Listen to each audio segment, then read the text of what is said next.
Jenner and student, आज मैं आपको चैप्टर नंबर 6 जिसका नाम है लाइंस एंड एंगल्स, उस चैप्टर को एक्सप्लेन करने जा रही हूँ, इंट्रोड्यूस करने जा रही हूँ। और उसको इंट्रोड्यूस करने के जस्ट पहले हमारे कुछ बेसिक टर्म्स हैं, क्योंकि ये चैप्टर रिलेटेड है ज्योमेट्री पार्ट से। तो मैथमेटिक्स का इम्पॉर्टेंट पार्ट है ज्योमेट्री, तो उस ज्योमेट्री की बेसिक कॉन्सेप्ट क्लियर करने बहुत जरूरी है, क्योंकि बिना बेसिक टर्म्स के हम आगे ज्योमेट्री को एक्सप्लेन नहीं कर सकते। और ज्योमेट्री में भी सबसे बहुत सारे बेसिक टर्म्स हैं, मगर सबसे जो इनिशियल टर्म है वो है पॉइंट। तो पॉइंट क्या होता है? Point is exact location in space. किसी स्पेस में एग्जैक्ट लोकेशन को जो रिप्रेजेंट करता है वो हमारा पॉइंट होता है। और पॉइंट को हम रिप्रेजेंट करते हैं डॉट से, और इसको रिप्रेजेंट करने के लिए हम कैपिटल लेटर यूज करते हैं। कोई भी कैपिटल लेटर हम ले सकते हैं। It is a point and this represent point A. Point A, this is exact location in this space. Second is the line. Line क्या होता है? Line is a collection of point. बहुत सारे छोटे छोटे पॉइंट से मिलके एक लाइन बनती है। तो यहाँ पे अगर हम ड्रॉ करें लाइन, तो this is line A B, A and B. This line extend in both the direction. ये लाइन जो होती है वो दोनों ही डायरेक्शन में एक्सटेंड करती है। इसका कोई फिक्स पॉइंट नहीं होता और ना ही इसकी फिक्स लेंथ होती है, यानी कि इसमें एंडलेस पॉइंट होते हैं, कोई भी इसका एंड पॉइंट नहीं है। तो दिस इज कॉल्ड लाइन। और इसको कैसे रिप्रेजेंट करते हैं? ए बी, और यहाँ पे दोनों साइड हम एरो से रिप्रेजेंट करेंगे इसको। तो ये रिप्रेजेंट करता है लाइन ए बी को। नेक्स्ट इसके बाद है line segment. Line segment, line segment क्या है? Line segment is a part of line. अगर लाइन में से थोड़ा सा पार्ट कट करके अलग करके, this is called line segment. उसको हम लाइन सेगमेंट कहते हैं। जैसे कि हमने लाइन सेगमेंट ड्रॉ किया A B. A B is a line segment because it has two end point. A और बी दोनों ही एंड पॉइंट्स हैं। इट हैज फिक्स लेंथ, इसकी लेंथ भी फिक्स होती है और इसके दो एंड पॉइंट होते हैं। और it is a part of line, ये लाइन का पार्ट है, इसलिए हम इसको क्या कहते हैं? Line segment. और इसको ए बी और ऐसे रिप्रेजेंट करते हैं, और ये शो करता है कि this is A B line segment, this is line segment. The symbol represent line segment. After this अब हमें रे की बात करनी है। लाइन सेगमेंट के बाद आता है रे। रे स्टार्ट फ्रॉम वन पॉइंट। रे हमारा वन पॉइंट से स्टार्ट होता है। दिस पॉइंट इज फिक्स्ड और ये मूव करता है केवल एक ही डायरेक्शन में। जैसे कि अगर ए पॉइंट है और ये बी पॉइंट है, तो ए से बी की तरफ ये मूव करता है, ये कभी बी से ए की तरफ मूव नहीं करेगा। इसका एक पॉइंट फिक्स होता है और एक डायरेक्शन में ये मूव करता है। This is called ray. How to represent this? इसको कैसे रिप्रेजेंट करेंगे? ए बी एंड एरो, और ओनली वन साइड एरो से बनता है। अगर कोई ऐसे लिखता है बी ए एरो, तो ये हमारा गलत हो जाएगा, इट इज रॉन्ग, क्योंकि ये बी से ए की तरफ नहीं जा रहा है। ये किस डायरेक्शन से किस डायरेक्शन में जा रहा है? ए से बी की तरफ जा रहा है। This one is correct and this representation is wrong. तो हमेशा ये सबको ध्यान देना है कि रे भी कभी ए बी को बी ए नहीं लिख सकते हैं, क्योंकि ए बी अगर ए फिक्स पॉइंट है तो ए बी की तरफ ही जाएगा, बी ए की तरफ कभी नहीं जाएगा अगर ए फिक्स पॉइंट है। अगर हमारा फिक्स पॉइंट बी है तो ये बी ए होगा। तो इसको हमेशा एकदम करेक्ट रिप्रेजेंट करते हैं। उसका तरीका यही होता है कि जिस डायरेक्शन फिक्स पॉइंट से स्टार्ट हो रहा है उस डायरेक्शन से दूसरे साइड की डायरेक्शन पे जाएगा। जैसे ए बी की तरफ जा रहा है। इसके जस्ट बाद हमारा जो है वो है collinear and non collinear points. तो अब हम बात कर ले कोलिनियर और नॉन कोलिनियर पॉइंट्स। तो पहला आ रहा है कोलिनियर पॉइंट्स।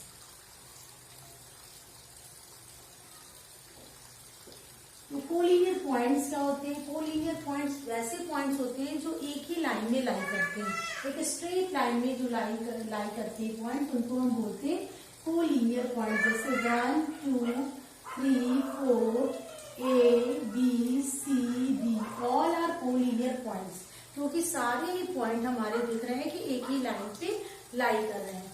अब दूसरा आता है non collinear. Non collinear points. Collinear point में क्या होता है, पॉइंट्स एक ही लाइन में लाई नहीं करेंगे। जैसे ए यहाँ है तो बी यहाँ हो जाएगा, सी यहाँ है, डी यहाँ हो जाएगा। तो यहाँ पे हम देख रहे हैं डायग्राम से ही समझ में आ रहा है कि ऐसे पॉइंट्स जो डिफरेंट पॉइंट जो एक ही लाइन पे लाई नहीं कर रहे हैं वो नॉन कोलिनियर हो गए, और ऐसे पॉइंट जो एक स्ट्रेट लाइन में लाई कर रहे हैं वो कोलिनियर पॉइंट्स हो गए।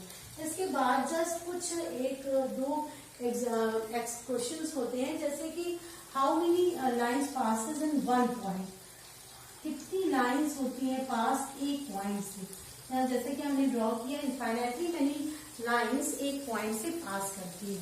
और अगर कोई कहे 2 पॉइंट से कितनी लाइंस पास करती है, तो 2 पॉइंट से केवल एक ही लाइन पास करती है। अगर this is point A and B, तो इस ए बी से केवल एक ही लाइन पास करेगी, जबकि एक पॉइंट सिंगल पॉइंट से अगर ये पॉइंट ओ है तो इससे इनफाइनाइटली लाइंस पास कर सकती है। इसके बाद हम बात करें एंगल की, क्योंकि लाइन की सारी डेफिनेशन हमने आपको क्लियर कर दी। अब आ गया एंगल। तो व्हाट इज एंगल? क्योंकि इस चैप्टर में लाइंस के बारे में भी पढ़ेंगे और एंगल्स के बारे में भी हम आपको बताएंगे। एंगल क्या होते हैं? When two rays has common point, अगर दोनों ही रे का एक कॉमन पॉइंट है O, this is A and this is B, तो these two rays form an angle when they have a common point O. अगर टू रेज का एक कॉमन पॉइंट है तो उसके बीच का जो पार्ट होगा it is called an angle. इसको हम एंगल कहेंगे, एंगल। और एंगल को रिप्रेजेंट कैसे करते हैं, कैसे इसका नाम लिखते हैं, जैसे ए ओ बी, ये हो जाएगा एंगल ए ओ बी, और इसको ये भी लिख सकते हैं एंगल बी ओ ए। दोनों ही तरह से इनको रिप्रेजेंट कर सकते हैं, क्योंकि ये हमारा वर्टेक्स कॉमन है, तो हम एंगल ए ओ बी भी लिख सकते हैं, बी ओ ए भी लिख सकते हैं, दोनों ही हमारे करेक्ट होंगे। तो ये है रिप्रेजेंटेशन ऑफ एंगल। अब नेक्स्ट पॉइंट आता है, बहुत सारे डिफरेंट टाइप ऑफ एंगल्स होते हैं, तो वन बाय वन हम उसको डिस्कस करेंगे। तो यहाँ पे लिखेंगे टाइप ऑफ एंगल्स। अब टाइप ऑफ एंगल्स में फर्स्ट टाइप का एंगल आएगा acute angle. Acute angle. What is acute angle? This type of angle is called acute angle. This is A O B. अगर A O B एक angle है तो इस angle को हम एक्यूट कहेंगे। x डिग्री इसका मेजरमेंट है, तो x डिग्री की वैल्यू कहाँ से कहाँ तक जाएगी ये आपको बता रहे हैं। ये 0 से ग्रेटर होगा x डिग्री, इसका मेजरमेंट क्या होगा 0 से ग्रेटर और 180 से 90 से लेस, 90 से लेस और 0 से ग्रेटर वाले एंगल को ही हम क्या कहेंगे, एक्यूट एंगल। ऐसा एंगल जो कि 90 डिग्री से कम और 0 से ज्यादा होगा उसको हम कहेंगे एक्यूट एंगल। इसके जस्ट बाद आता है right angle. What is right angle? अब राइट एंगल के बारे में बता दें कि second type of angle is right angle. Right angle में अगर this is point A O B है तो ये जो एंगल होगा ये 90 डिग्री का होना चाहिए। तो in this case measurement of angle is equal to 90 degree. अगर राइट एंगल है तो 90 डिग्री का ही एंगल होगा।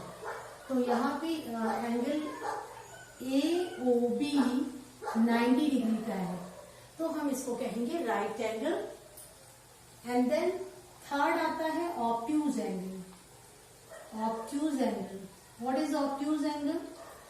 This type of angle is called obtuse angle A O B. And what is the measurement of this? अगर this is x degree तो x कहां से कहां तक बिलोंग करेगा, यानी x की वैल्यू हो जाएगी 90 से greater, it is greater than 90 and less than 180। x की वैल्यू जो होगी, इस एंगल की वैल्यू जो होगी 90 से कम ज्यादा होनी चाहिए और 180 से कम होनी चाहिए, तो हम इसको कहेंगे obtuse angle triangle. obtuse angle triangle. This type of angle is called obtuse angle. And next हमारा है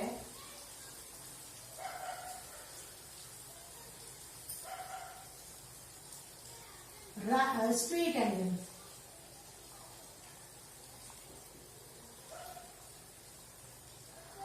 अब स्ट्रेट एंगल क्या होता है? 180 degree angle is called straight. अगर ये पॉइंट O है, this is A and this is B,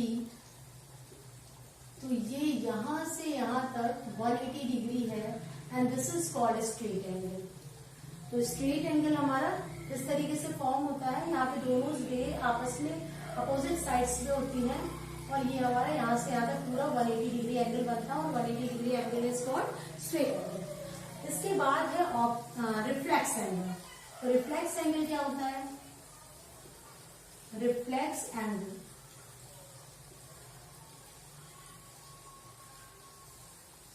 अगर ये O पॉइंट है, this is A and this is B, तो यहां से स्टार्ट होके यहां तक पूरा एंगल हमारा रिफ्लेक्स एंगल होगा. और इसका मेजरमेंट अगर दिस इज x डिग्री, तो x की जो वैल्यू होगी वो ग्रेटर देन 180 होगी और लेस देन 360 डिग्री होगी. तो 360 से कम और 180 से ज्यादा मेजरमेंट वाले एंगल को हम कहते हैं रिफ्लेक्स एंगल. इसके जस्ट बाद आता है कंप्लीट एंगल. तो कंप्लीट एंगल क्या होता है? कंप्लीट एंगल अगर कोई रे यहां से स्टार्ट करके पूरा यहां तक चल के फिर इसके ऊपर यानी कोइंसाइड कर जा रही है दोनों रेस, तो ये पूरा ही एंगल हमारा कंप्लीट एंगल यानी 360 डिग्री एंगल होगा. And 360 degree angle is called complete angle. तो ये था हमारा टाइप्स ऑफ एंगल्स. अब हमारा आता है कुछ जो लाइंस होती हैं, पैरेलल लाइंस, परपेंडिकुलर लाइंस. ये भी एक बेसिक कॉन्सेप्ट ही है क्योंकि ये ज्योमेट्री का पार्ट है और इसमें सारी चीजें हमारी यूज आएंगी. तो सबसे पहले हम बात कर ले पैरेलल लाइंस के बारे में. पैरेलल लाइंस क्या होती है? Parallel lines, two lines are said to be parallel. दोनों लाइंस को हम पैरेलल कहेंगे. L एंड M अगर दो लाइंस हैं उनको पैरेलल कब कहेंगे? जब उनके बीच की डिस्टेंस हर पॉइंट पे सेम होगी. यानी कि यहां से यहाँ की डिस्टेंस और यहां से यहाँ की डिस्टेंस सेम होनी चाहिए और वो कभी एक दूसरे को इंटरसेक्ट ना करें. तो ऐसी दो लाइंस को हम पैरेलल लाइंस कहते हैं. जबकि उनके बीच की डिस्टेंस हर पोजीशन पे हर पॉइंट पे सेम होगी और वो कभी एक दूसरे को इंटरसेक्ट नहीं करेंगे. क्योंकि अगर पॉइंट पे लाइन इनकी डिस्टेंस बीच की सेम होगी तो वो ऑब्वियसली ये दोनों लाइंस कभी इंटरसेक्ट नहीं करेंगी. Then these two lines are called parallel line.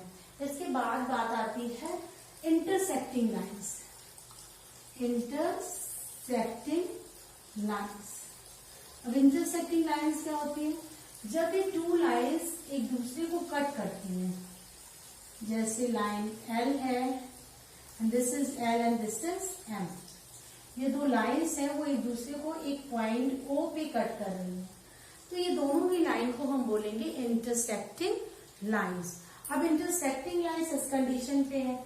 अगर हम कहते हैं परपेंडिकुलर लाइंस, तो परपेंडिकुलर और इंटरसेक्टिंग में क्या डिफरेंस है ये अभी बताएंगे. तो यहाँ पे perpendicular lines is also called intersecting line. Perpendicular lines को भी हम इंटरसेक्टिंग लाइंस कहते हैं, मगर उसका एक स्पेशल कंडीशन होता है कि वो जब कट करती है एक दूसरे को तो वो 90 डिग्री फॉर्म करती है. तो यहाँ 90 डिग्री एंगल फॉर्म हो जाएगा. तब हम इन दोनों ही लाइन L एंड M को कहेंगे these both are perpendicular to each other. तो ये हमारी परपेंडिकुलर लाइंस हो गई, जबकि इन दोनों ही लाइंस के बीच में 90 डिग्री एंगल फॉर्म हो गया. क्योंकि इंटरसेक्ट इस केस में भी कर रही है और इंटरसेक्ट इस केस में भी कर रही है, मगर यहाँ पे जब इंटरसेक्ट कर रही है तो इसकी एक स्पेशल कंडीशन है कि वो 90 डिग्री फॉर्म कर रहा है. इसलिए इसको कहते हैं परपेंडिकुलर लाइंस और इसको सिंपल इंटरसेक्टिंग लाइंस बोलते हैं. अब नेक्स्ट हमारा है what is transversal.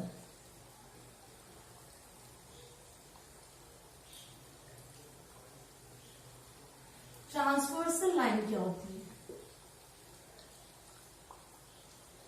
Transversal line, अगर टू पैरेलल लाइंस हैं, L और M हमने ले लिया, और इसको कोई थर्ड लाइन यानी कोई P लाइन जो है वो इंटरसेक्ट कर रही है, तो कोई भी थर्ड लाइन किसी दो लाइन को इंटरसेक्ट करेगी, तो कोई दो पॉइंट पे अलग अलग पॉइंट पे इंटरसेक्ट करेगी, तो इस लाइन को हम बोलते हैं ट्रांसवर्सल लाइन। अब जब ये इंटरसेक्ट कर रही है तो यहाँ पे बहुत सारे एंगल्स फॉर्म हो रहे हैं। इस पॉइंट O पे 4 एंगल्स फॉर्म होंगे, और इस पॉइंट, ये पॉइंट हम ले लें M, इसमें भी 4 एंगल्स फॉर्म होंगे। अब यहाँ पे हम देख रहे हैं कि 4 एंगल्स जो फॉर्म हो रहे हैं उसमें रिलेशन क्या है। तो अब यहां से निकल के आए हमारे करस्पॉन्डिंग एंड अल्टरनेट एंगल्स। तो अब यहां से जानेंगे कि करस्पॉन्डिंग एंड अल्टरनेट एंगल्स क्या होते हैं। तो यहाँ पे देख लिया हमने L और M, अगर टू पैरेलल लाइंस है और उसको थर्ड लाइन जिसका नाम रख दिया हमने S, वो अगर इसको कट कर रही है तो इस लाइन को हम बोलते हैं ट्रांसवर्सल लाइन। और यहाँ पे बहुत सारे एंगल्स फॉर्म हो रहे हैं, जैसे 1, this is 2, this is 3 and this is 4, यहाँ 5, 6, 7 एंड 8, यानी दोनों ही इंटरसेक्टिंग पॉइंट पे 4 एंगल्स फॉर्म हो रहे हैं। अब देखिए इसमें क्या रिलेशन है। इसमें फर्स्ट अगर देखें तो हम करस्पॉन्डिंग की बात करें, करस्पॉन्डिंग एंगल्स, पॉन्डिंग एंगल्स। अब करस्पॉन्डिंग एंगल्स क्या होते हैं? अगर करस्पॉन्डिंग एंगल्स की बात करें तो यहाँ 4 पेयर ऑफ करस्पॉन्डिंग एंगल्स आपको मिलेंगे। और करस्पॉन्डिंग एंगल्स की क्या क्वालिटी है कि वो ट्रांसवर्सल लाइन के एक साइड पे होते हैं। एक पैरेलल लाइन के अप साइड है तो ये वाला भी अप साइड में होगा, यानी यहाँ 1 और 5 हमारा करस्पॉन्डिंग एंगल है। तो 1 इक्वल टू 5 होगा in the case of parallel lines. अगर ये दोनों लाइन आपस में पैरेलल है तो यहाँ पे एंगल 1 एंगल 5 के इक्वल होगा, जो कि करस्पॉन्डिंग एंगल है। इसके बाद यानी कि हमें समझ में आ गया कि वो ट्रांसवर्सल के दोनों एक साइड पे होंगे और एक इंटीरियर होगा, एक एक्सटीरियर एंगल होगा। फिर हमारा 2 और 6 भी एंगल 2 इक्वल टू एंगल 6 होगा, जो कि करस्पॉन्डिंग एंगल है। फिर हमारा इधर देखिए, ट्रांसवर्सल के एक साइड की बात हो गई, 2 पेयर हमको मिल रहे हैं। अब ट्रांसवर्सल के दूसरे साइड पे हम देखें तो एंगल 4 और एंगल 8, एक अप साइड है और एक इंटीरियर में है, एक एक्सटीरियर में है। तो 4 इक्वल टू 8 होगा, 4 इक्वल टू 8, ये दोनों भी करस्पॉन्डिंग एंगल्स हैं। देन 3 इक्वल टू 7, 3 किसके इक्वल है? 7। ये हमको 4 पेयर ऑफ करस्पॉन्डिंग एंगल्स यहाँ से मिल गए। These all are corresponding angle. और करस्पॉन्डिंग एंगल्स की हमने आपको बता दी पहचान कि यहाँ पे ट्रांसवर्सल के एक ही साइड होंगे और एक अगर एक्सटीरियर है तो एक इंटीरियर होगा। तो ये हमारे करस्पॉन्डिंग एंगल्स हैं। इसके बाद बात आती है अल्टरनेट एंगल की। अल्टरनेट एंगल्स, तो अब हम यहाँ देखेंगे अल्टरनेट एंगल्स क्या होते हैं। अल्टरनेट एंगल्स की ये पहचान है कि एक अगर ट्रांसवर्सल की वन साइड पे है तो दूसरा दूसरे साइड पे होगा। यहाँ पे 2 इक्वल टू 8 है, ये दोनों आपस में अल्टरनेट एंगल्स हैं। एंगल 2 इक्वल टू एंगल 8 और दोनों ही इंटीरियर होंगे। अब यहाँ पे भी दोनों इंटीरियर है, एक इधर है तो एक दूसरे साइड है। Angle 3 is equal to angle 5। अब ये यहाँ से हमें 2 पेयर आ गया। अब 2 और पेयर है जो कि अल्टरनेट एंगल है, दोनों ही एक्सटीरियर होंगे, यानी कि ये भी ऊपर है और ये भी ऊपर होगा। ये इसके नीचे है और ये उसके ऊपर है, दोनों एक्सटीरियर है, इंटीरियर एंगल्स नहीं है यहाँ पे। तो हमारा 7 और 1 और 7 आपस में अल्टरनेट एंगल्स हैं। इसके बाद 4 और 6, 4 इक्वल टू 6, ये भी हमारा अल्टरनेट एंगल है। तो यहाँ हमें 4 पेयर ऑफ करस्पॉन्डिंग एंगल्स मिल गए, 4 पेयर ऑफ अल्टरनेट एंगल्स हो गए, वो आपस में इक्वल है। एक और चीज हमें यहाँ पे मिल रही है जो कि है को इंटीरियर एंगल्स। अब को इंटीरियर एंगल्स क्या होते हैं? यहाँ पे 2 पेयर ऑफ को इंटीरियर एंगल्स बनते हैं। एक हमारा 2 और 5 है जो कि ट्रांसवर्सल के एक साइड पे है और दूसरा 3 और 8 है जो ट्रांसवर्सल के दूसरी साइड है। तो यहाँ पे 2 + 5 = 180। यहाँ कहा जाता है कि को इंटीरियर एंगल्स का सम 180 के इक्वल होता है। ये पेयर ऑफ को इंटीरियर एंगल्स हो गए, को इंटीरियर एंगल्स। को इंटीरियर एंगल्स कह रहे हैं यानी कि इंटीरियर ही एंगल्स होंगे दोनों।